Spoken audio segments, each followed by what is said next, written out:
South Africa's construction industry is now involved in what the media has come to label it as a construction mafia, meaning an activity or groups of local people disrupting construction projects. But looking at this description, you find out that it hides a far more complex and a painful truth. The so-called mafia, it is not only extorting businesses for money, but rather they are demanding for the right to work and to participate in the development of their own communities. Police have intensified their efforts to curb the influence of criminal syndicates at government construction sites in KwaZulu-Natal. Over the weekend, 5 men were arrested at a bridge construction site in Umsunduzi. They are accused of disrupting operations in an attempt to coerce contractors into giving them a cut of the project. They appeared at the Camperdown Magistrates Court, where they are facing a charge of extortion. In a separate incident, another arrest was made on Friday on Hospital Road in Durban. A man was taken into custody for allegedly threatening and intimidating contractors, again aimed at forcing compliance with syndicates' demands. These are indigenous people who have been systematically excluded from economic opportunities, particularly in the very same projects that are said to be transforming their neighborhoods. The court was heavily guarded by police as the suspects appeared surrounded by a show of support from the community. Members of the Umshwati community argued that these men were not extorting, but rather fighting for the community's right to employment opportunities. Abafowethu njoba beboshiwe bathagetiwe abantu abathize okuyibona abafuna ukuthi bebe onqwankulu kule ndawo yakithi baqashane bodwa. Abafowethu baboshwela umphakathi ababoshwelanga bona. Futhi lento ade beyenza bebengazenzeli bona kodwa bebenzela umphakathi ukuthi akungaqashwa ngendlela okungeyona, bebenza ubulungiswa kahle kahle ukuthi akuqashwe ngendlela okuyiyona, ngoba mawubheka indlela okuqashwe ngayo abantu abaqashe ngendlela okungeyona engaziwa engakazi yenzeke ngisho nangaphambilini. The men will remain in custody and will return to court on the 2nd of September. Bail has been opposed. The minister vowed that the government will not enter any negotiation with criminal syndicates who purport to represent communities across South Africa. As a black South African, I am also without any opportunities of life improvement in a system that still favors white businesses and still establishes an economic inequality. As to take this country and the economy forward, we need to be cognizant of the imbalances of the past. So we are talking about people that have been colonized for centuries, people that have been given a certain type of education, and all of a sudden you come and say, we've voted, we are equal. We can never be equal. Hence, the legislation of 30% participation in government is not sufficient to transform the economy. Looking at the heart of this unrest, one needs to acknowledge that this is not a criminality, but a demand for inclusion. When construction projects come to local communities, they are often funded by large, white-owned companies or politically connected government tenderpreneurs. Local people at most are left out, and jobs that should go to the community members are outsourced to these big businesses, and local contractors most of the time, if not always, are sidelined. Explains Barnard. The way in which the conduct is carried out is basic thuggery. But there is a method to this madness. This is organized, and it's getting worse. We came across one of these business forums in Brooklyn, Pretoria. They were aggressive from the moment we arrived. Hey, turn off that thing before. Turn off that thing before.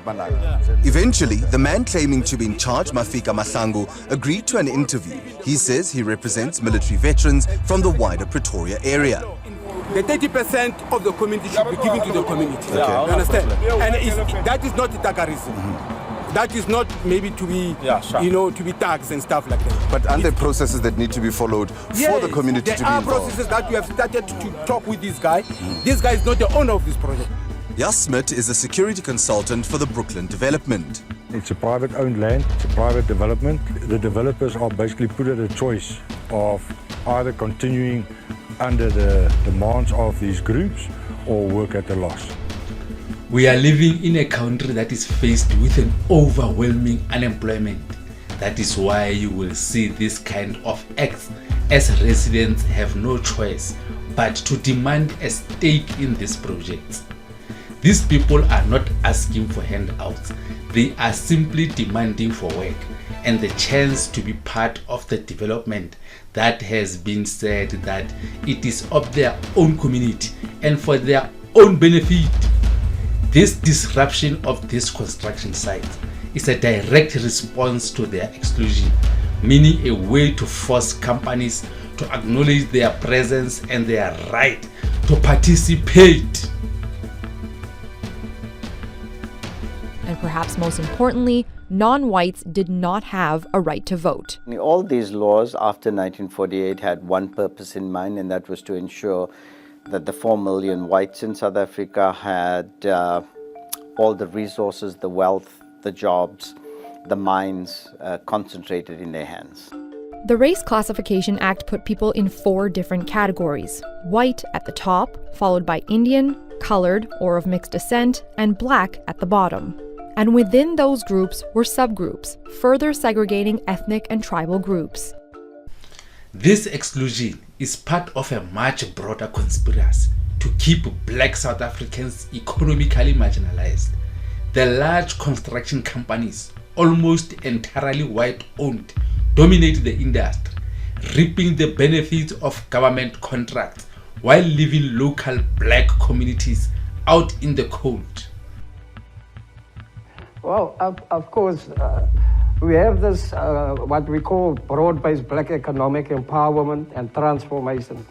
Now, we don't see a situation on the ground where best effect are given to broad-based black economic empowerment and transformation of and giving empowerment opportunities to our people on the ground. And this is creating a bottleneck where people are getting frustrated because the projects happens within the community, but there's no real meaningful benefits to the people who are living in the area.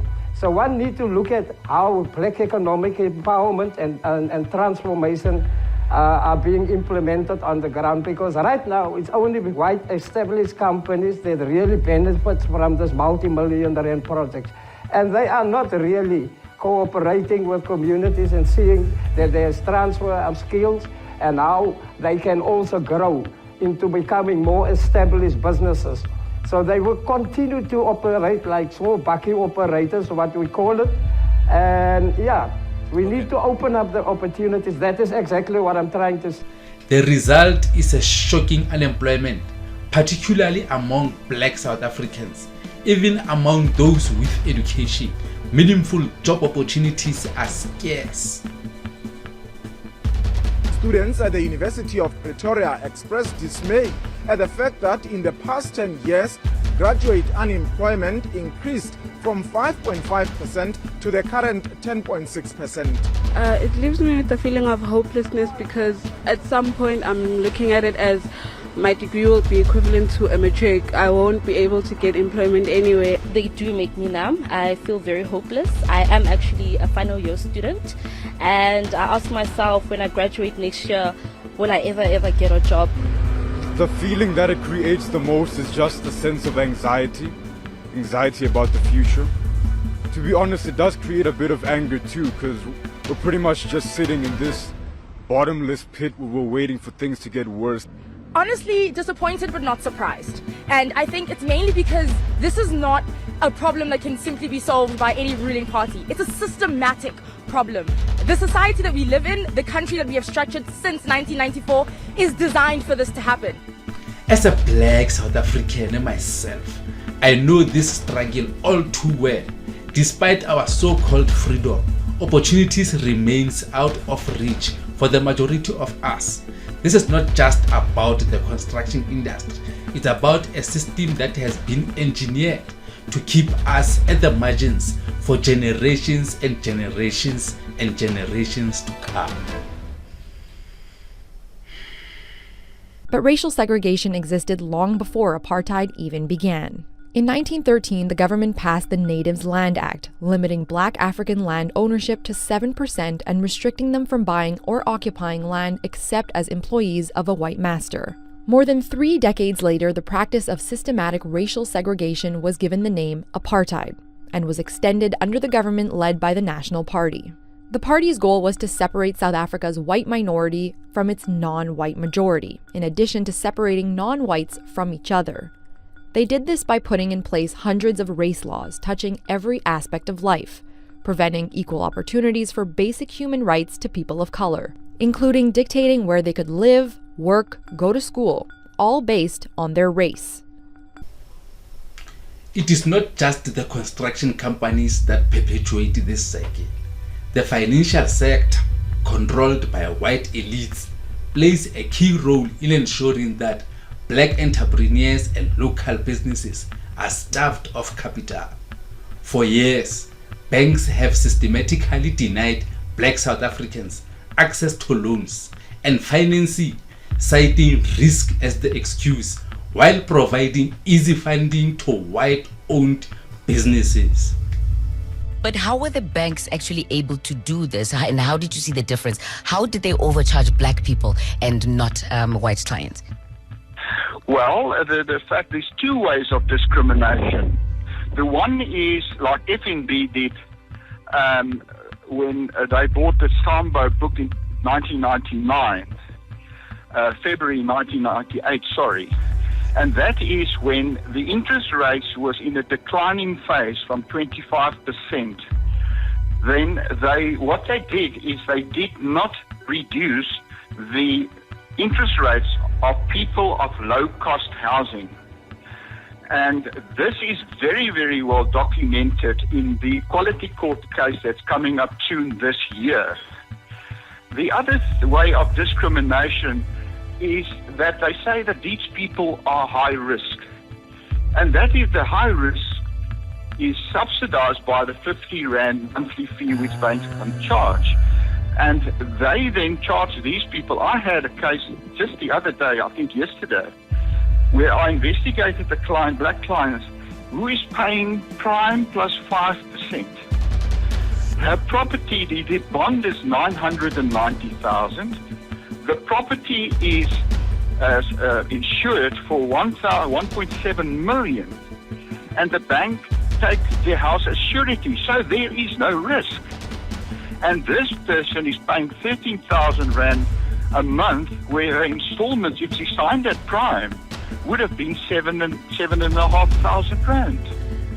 Can you even imagine? I mean, you know what drives me insane about this, Emerald, is that black people are traditionally at a disadvantage anyway, and we have to take on this debt, and that this has been almost systemic in how it's been going on. And I want to, before you go, just like also be able to share with it, because this we could go on for quite a while with Emerald telling us how many people he's helped. And these are all banks. He talks about Absa Bank refunded his client with 188,000. Okay, he talks about SA home loans with a black woman for an interest rate of 17.7, which is 7.7% above prime, essentially. So, if people how can people get in touch with you? Without financial backing, how can local black contractors hope to compete?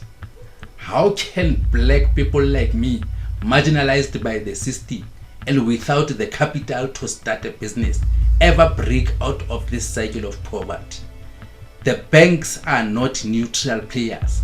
They are part of a larger conspiracy to maintain white control over this economy. Angelo, in response to this, we saw the Banking Association of South Africa say it's not resistant to change. Give us some more insight into the state of lending practices and certainly racial inequality right now in the sector.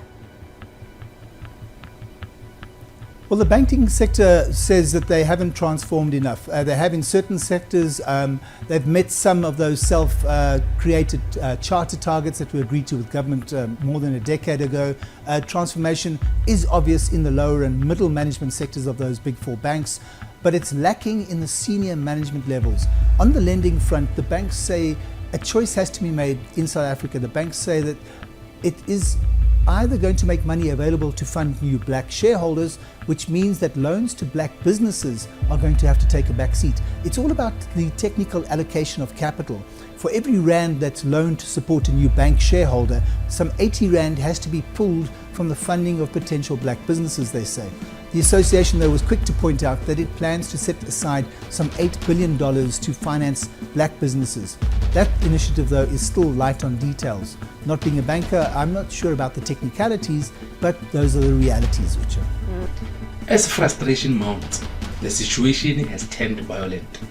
Local groups, desperate to secure work in their communities, have resorted to disrupting construction projects, often through direct action. Equipment is damaged, managers are threatened, and in extreme cases, sites are shut down entirely. This is not a mere thuggery, it's a desperate response from people who have been shut out of the system for too long.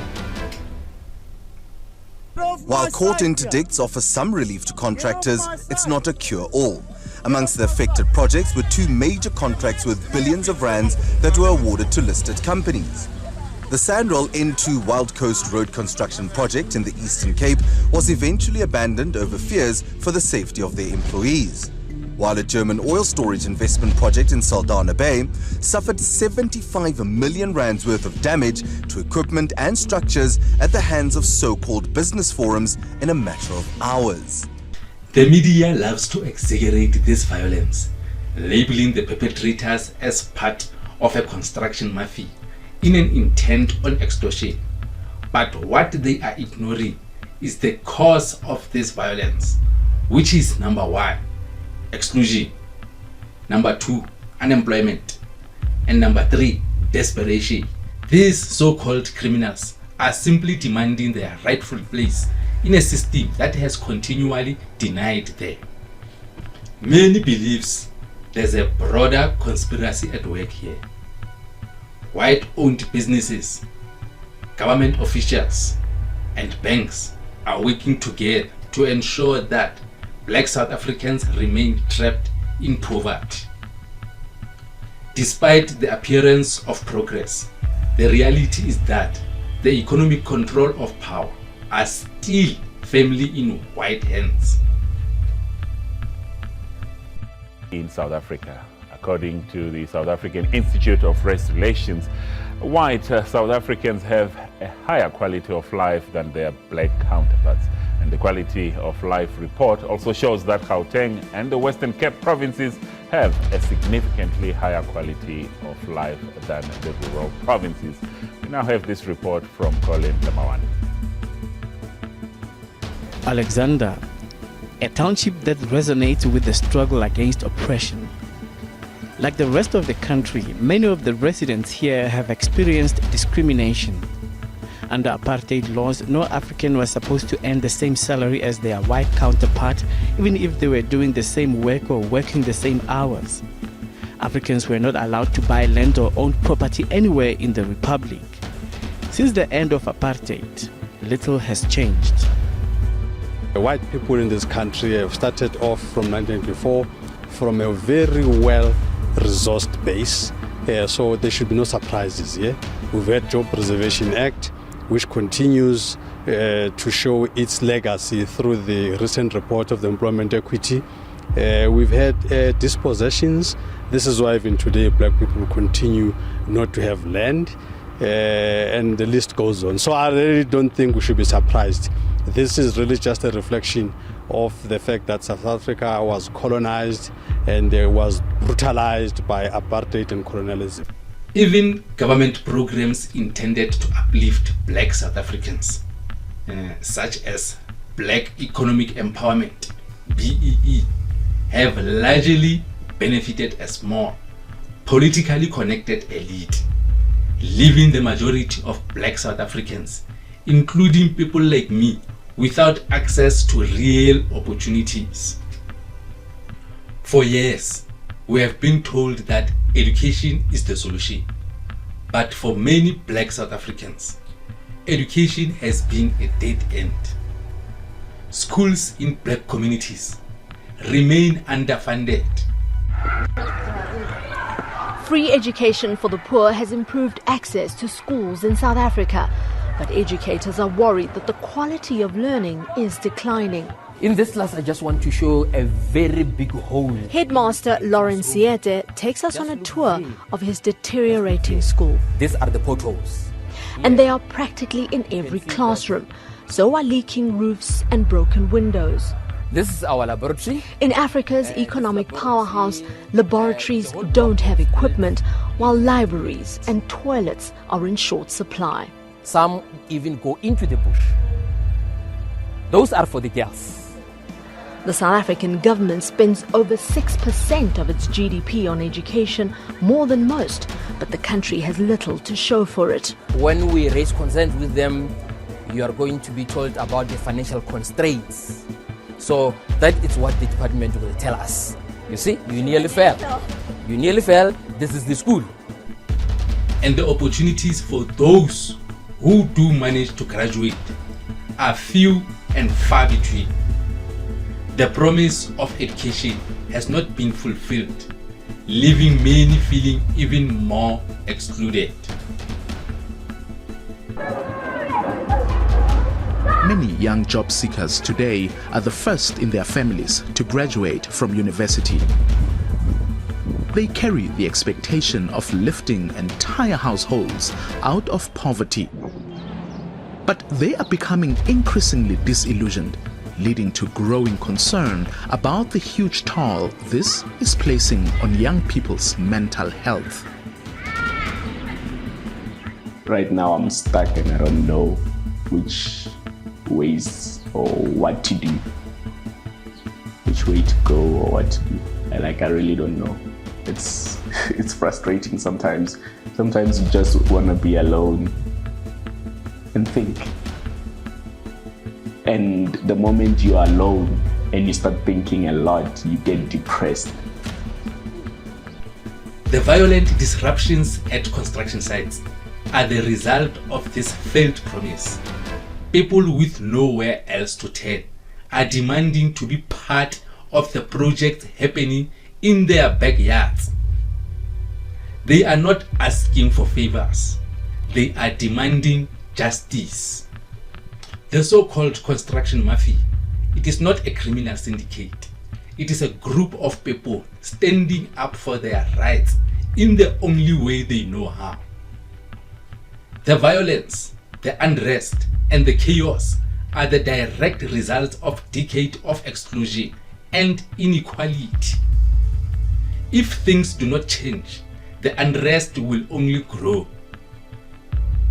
In a report that we did at Oxfam, one of the things that we found is that in South Africa, it's actually determined at birth, the type of family that you're born into, the type of class that you're born into.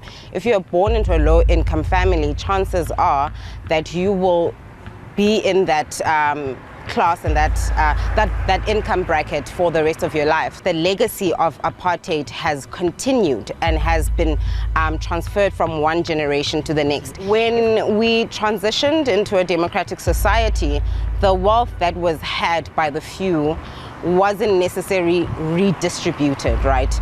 So, for example, one of the things we advocate for at Oxfam South Africa is progressive tax reforms. So one such tax reform would be a wealth tax, because the wealth that was concentrated by a few and was accumulated at the expense of the black majority wasn't necessarily redistributed into society. If the poverty and inequality is not addressed or measures aren't put in place to sort of reduce it, I think we will see social tensions and we will see, I think, high levels of, civil unrest. The real conspiracy is not the actions of these locals, but the system that continues to exclude them. It's time to stop vilifying those who are demanding inclusion and start holding accountable the businesses, banks, and government officials who perpetuate this inequality.